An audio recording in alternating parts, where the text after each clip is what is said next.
good old Scott Pilgrim. Now I'm sure most of you have heard of him by now, simply because his franchise has gained such a massive cult following over the years, which is really well deserved because the comics, TV show, and movie are absolutely fantastic in their own ways. Now some of you may not know this about me, unless you're a close friend of mine, but I'm actually a huge Scott Pilgrim fan, which isn't really surprising when you realize I'm into shit like Evil Dead and Kevin Smith. I mean, just look at the amount of Scott Pilgrim stuff I have in my possession.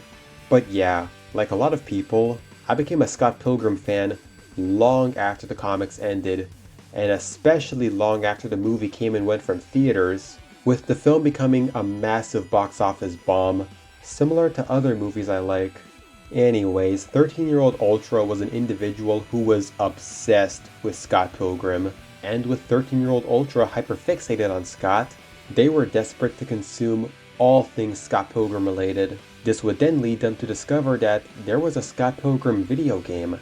Now I don't remember when and how I discovered it, but I think it was this Scott DeWaz video if my goldfish memory is correct. Now after learning about the game, I was just fascinated by its existence, or at least that it was a game that existed. Yeah, so what made this game so well known was that it was a digital only game released in 2010 that got delisted. You see, the Scott Pilgrim game was obviously a licensed game. Hell, it's only 1 out of 2 that Lando over here actually likes. And because it's a game based on an already existing property, those licensing agreements obviously were not gonna last forever. So when the game's license expired in late 2014, the Scott Pilgrim game was completely removed and delisted from every online store it was sold on, never to be sold again. Until 2020, when Ubisoft announced that Scott Pilgrim was back, motherfuckers! Now, I actually remember when this re-release got announced, because you see, it was late summer of 2020 and I was watching one of those Ubisoft announcement live streams for some fucking reason. But it was solely because I knew that a re-release of the Scott Pilgrim game would eventually get announced. Their first presentation came and no mention of Scott Pilgrim. Damn. But I knew that it was coming. I knew that it was gonna happen, right? Well, cut to their September 2020 show, and I was patiently waiting for Scott Pilgrim to show up until I saw this. Like this robotic beekeeper, Shelby. She can wreak havoc using her bee swarm. She also has a unique weapon, the Overcharger. Nah, I'm just fucking with ya. It was actually this.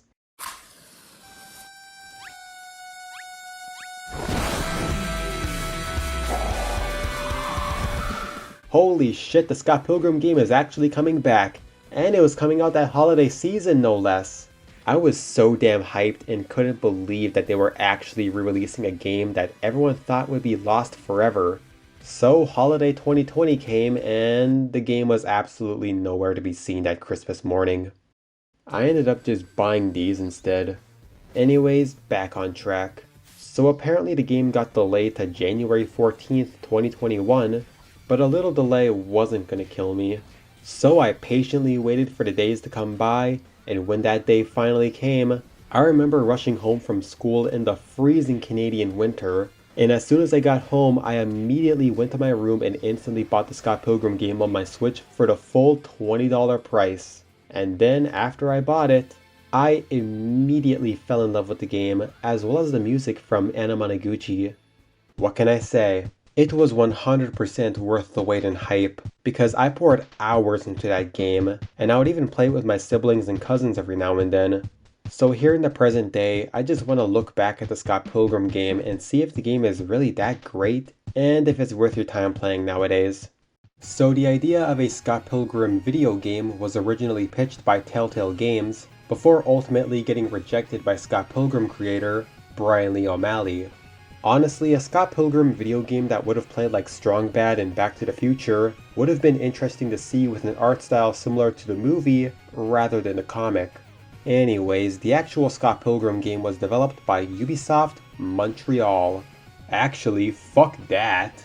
You see, Ubisoft Montreal was originally gonna develop the game, but they only did like 20% of the game before being like, "Ah, fuck this, our last movie tie-in games weren't good, and plus we want to do other stuff, so whoever wants to finish this game can do so or something."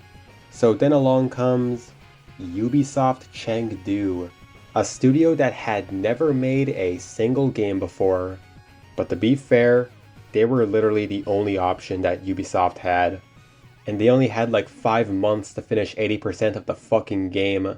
Oh, you did not mishear me at all. They only had 5 months to finish the entire game. And you know what? The people at Ubisoft Chengdu 100% succeeded in developing their first ever video game. So congrats to the devs for succeeding in developing a game that many people still love and remember to this day. I mean, it's certainly more memorable than fucking TMNT the game. So now that I've talked about the game's development as well as my overall history with the game, I think it's time I actually review the damn game, cause it's been like 6 goddamn minutes of useless information. So Scott Pilgrim vs. the World, the game's plot is shown at the beginning of the game, and it's very simple when you get down to it. Some guy named Scott Pilgrim falls in love with a girl named Ramona Flowers. However, Scott must fight and defeat all of her 7 evil ex-boyfriends. Exes. In order to be with Ramona. And that's kinda it, because it's all you really need to know before you play the game, since you don't need to watch the movie or read the comics to enjoy this great game. Now the game itself is a 2D side-scrolling beat-em-up similar to games like Streets of Rage, X-Men, and River City Ransom, with the latter definitely having the most influence on the game, since both games have coins dropping from enemies once you defeat them, and you being able to spend them on goods at various shops throughout the game. Anyway, Scott Pilgrim the game is your basic beat-em-up where you beat up enemies throughout the level, and eventually fight a boss at the end, with most of the bosses being the 7 evil exes. Now there are 6 playable characters, with the last 2 originally being DLC, but are now included with this re-release for free. You have Scott, Ramona, Kim, and Steven, along with Wallace and Knives, although for some reason Knives is only playable if you have a Ubisoft account connected to the game, which is strange, and I actually never found this out until I bought the game on PS5 for dirt cheap around a year ago. Now, what I think makes this game kind of stand out from most other beat-em-ups is the gorgeous art style from Paul Robertson, a really talented pixel artist who found work on stuff like Gravity Falls and some old Adult Swim bumpers. Hey, sidetrack for a moment, but how come more people aren't hiring this guy? He has talent and he actually cares about pixel art, unlike most artists who use that lazy, so retro bullshit that most companies use in their shows, movies, and whatever. I mean, just look at all these cutscenes in the game.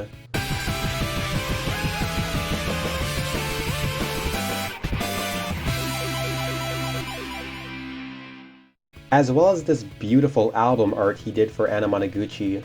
Oh yeah, Anamanaguchi. What else could I possibly say about Anamanaguchi, other than that they're great and did a beautiful job composing the game's soundtrack? A soundtrack so good and so amazing that there isn't a single bad song whatsoever. I mean, it's simply just that good that I would 100% recommend you to stop watching this video right now and go listen to their soundtrack right now, cause I'm telling you, it's really that good. So good in fact that it's easily in my top 5 favorite video game soundtracks. Anyways, the levels themselves are filled with the same wide array of enemies in all 7 levels that take place throughout various locations throughout Toronto and are totally accurate to real life. Trust me, I live in Canada, so I know what I'm talking about. Now, one of my only real complaints that I have with the game is that the game itself could feel a bit repetitive at times, especially with the same enemies showing up over and over again in basically every level. Yes, I am aware that there are different enemies that show up in specific levels, like the zombies, these guys, these annoying fucking dino and alien guys I hate, and the ninjas. But I don't know, man, it just feels monotonous at times since I get tired of fighting the same enemies over and over again, while also feeling that it makes the levels feel longer than they already are. It also doesn't help that when you start the game as any character, you're weak as shit because all you have are the most basic attacks, which means that you'll definitely get your ass kicked a lot if you're just like me. But thankfully, Throughout the game, you can continuously level up and gain more moves and abilities by just playing the game or going to the shops. It's something that actually makes this game kinda stand out from most other beat 'em ups, because the system can encourage you to keep playing the game to level up and unlock all the moves, rather than the game just giving you all the moves from the start. Which is something that I think would feel kinda lame, since I'd rather much feel rewarded by simply playing the game, instead of the game making you feel overpowered from the start. Plus, I personally think that leveling up and unlocking new moves makes the game more fun and enjoyable, while also being super helpful at fighting enemies in the 7 Evil X's and Nega Scott, simply due to how powerful you'll be after leveling up and unlocking brand new moves. Anyway, speaking of boss fights, what can I say? All of the boss fights are very memorable in their own ways. From the fantastic and memorable music from Anamanaguchi, the various locations that look and feel exactly like their comic book counterparts, and all the Easter eggs and references that only Scott Pilgrim fans would get. Hell, the game itself is loaded with all kinds of nifty Easter eggs and references, like the items at the shop such as the game parodies, Scott's late fees, the overworld map looking like Mario 3, as well as the characters having unique ways of exiting the stage that parallel other video games. Personally, I feel that all of these game references perfectly fit into the game, mainly because the Scott Pilgrim series is filled to the brim with a lot of references to retro games, since the creator himself is a big fan of retro games and other sort of niche stuff that I'm into. Now, depending on the character you play as, you'll get a completely different ending for each respective character, which is something that I find pretty nifty. For Scott, he ends up with Knives, Kim, and Envy at the same time after Ramona apparently leaves him. For Ramona, her ending is the closest to the actual series canon, since she and Scott end up together and continue their relationship. For Kim, she simply ends up with Knives, the 17-year-old, and walks off into the sunset. For Steven, his band actually becomes successful with raining money and Sex Bob-omb signing to a major record label, but maybe it was just a dream. For Wallace, all you get is this static image that doesn't give you any context, so it's basically up to you to headcanon his ending. But my guess is that he sits on the almighty throne with everyone celebrating his beautiful gayness. Finally, for Knives, she gets married to Scott, despite being 17 and Scott being in his 20s. But then again, even Scott looks like he doesn't want to be there. Now you may think that after you beat the game, it's completely over. Except there's more than just the main game, because you have other game modes in the game, such as Boss Rush, which, as the name implies, allows you to replay all the boss fights in the game and beat all of the bosses as fast as you can. Also, you can't replenish your health, so take on the challenge if you're up to it. You also have Survival Horror, which has you fight against a horde of zombies from level 6. The longer you survive, the more money you earn, so see how long you can survive if you're really a hardcore epic gamer. Battle Royale is the only mode in the game where you can't play solo, since the mode has you beat up other players until whichever player is out. Finally, you have Dodgeball, a mode that's similar to Battle Royale because what you do is face off against other players by using a ball to damage your opponents. Just be careful though, because the ball can hit you similar to other throwable objects in the game. You can also simply replay the game if you'd like. Or you can discover the various cheats and secrets you can pull off, like the unlimited money cheat. Just follow the on-screen steps and voila! You'll be able to get as much money as you want. Hey, have you always wondered what this thing is on the map? Well, it's actually the sound test that allows you to jam out to your favorite songs, like Rocks 300.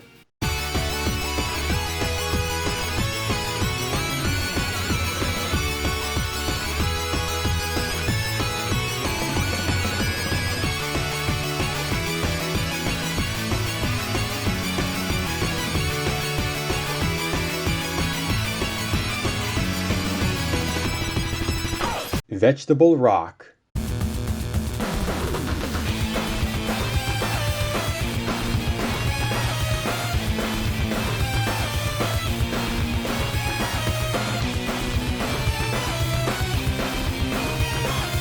Another Winter.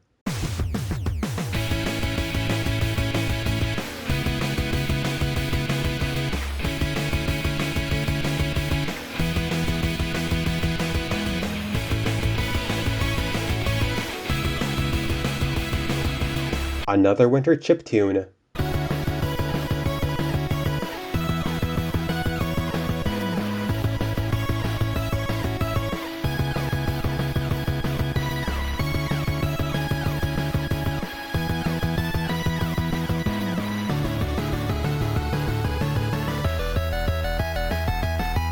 Shrine Bros.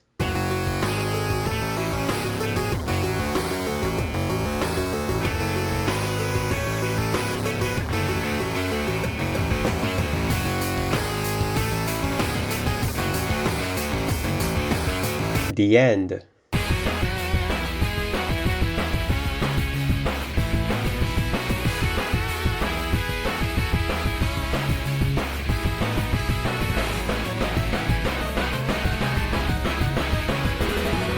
And so much more bangers that you yourself can listen to in-game if you don't like listening to the songs on YouTube, Spotify, a CD, or even on a vinyl record.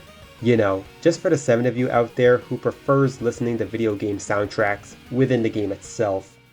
You can also discover a hidden playable character. That's right, you get the chance to play as Scott. And what you gotta do is simply beat the game as the base 4 characters and voila! Scott is officially yours to play as. This alone could probably give you enough reason to replay the game outside of simply wanting to replay this great game over and over. Also, his unique ending showcases him taking over the entire universe. And by entire universe, I mean fucking Toronto, Canada. Anyways, there's even a hidden boss in the game. However, it's complete fucking luck if you just so happen to stumble upon Mr. Chow. Now apparently after you beat him, you simply unlock him as a striker, which basically means that he'll assist you after you hit one of the shoulder buttons, a role that's taken by Knives in the base game. By the way, there's also the subspace shortcuts throughout the game that'll give you more coins and whatnot. I legit forgot to add this to my script until now and had no fucking clue where to put it. So in the end, what else is left for me to say? Scott Pilgrim the game is definitely a great game that everyone should play at least once in their life. While the game itself only has minor issues, they can easily be ignored since the game itself is genuinely fun, amazing, and very replayable. The game itself is also a surprisingly very accurate adaptation of an already existing IP, since it follows the story from the comics extremely well for a video game. I mean, it's not like the game was gonna include every little detail from the comics. That simply wouldn't be possible. I mean, it's not even needed for a beat-em-up game anyways. Plus, the game pretty much got everything else right, with the theming of levels and bosses and how they perfectly relate and lead into the overall boss fights, which all feel very accurate to their comic book counterparts as shown here. The game itself also has quite a lot of great fan service by featuring characters like Lisa, Mobile, Holly, Joseph, and much more. The game of course also has such an amazing, catchy, and very memorable soundtrack that'll keep you hooked for hours. Now if you want to play the game for yourself, please do, especially with your fellow Scott Pilgrim obsessed friend because both of you will have a blast playing this great game. Also, don't play this game online because it's so fucking dreadful and it will never get fixed. Similar to Skullgirls is online. Anyways, you can easily buy the game on whatever digital store you buy your games on for dirt cheap, since it goes on sale all the time for like $6. But I would hurry if I were you because it's a guarantee that this game will probably get delisted again in like a year or two, since Ubisoft's Scott Pilgrim license will eventually expire again. But if this game is somehow still up exactly 2 years from now, then I don't know, I guess I'll review the Scott Pilgrim movie. But whenever this game does get delisted again, then boy do I have some good news for you. You see, unlike the original release, this re-release actually got a physical release via Limited Run Games, which means that this game is at least somewhat preserved, even if it's from Limited Run. Although the price may go up in value in like 10 years, I still think that buying it will be 100% worth it for a great game that has held up incredibly well after nearly 15 years.